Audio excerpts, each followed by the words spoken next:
شروع اللہ کے نام سے جو بڑا مہربان اور نہایت رحم کرنے والا ہے۔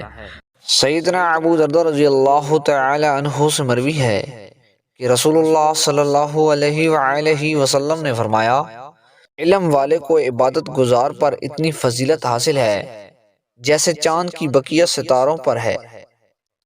بے شک اہل علم ہی انبیاء کرام کے وارث ہیں۔ انہوں نے ورثے میں درہم و دینار نہیں لیے بلکہ علم وصول کیا، پس جس شخص نے علم حاصل کیا اس نے نبوی میراث سے بھرپور حصہ لے لیا۔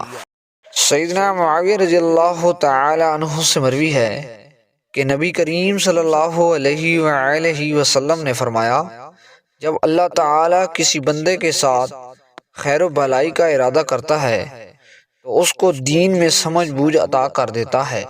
اللہ تعالی ہمیں ان احادیث پر عمل کرنے کی توفیق عطا فرمائے۔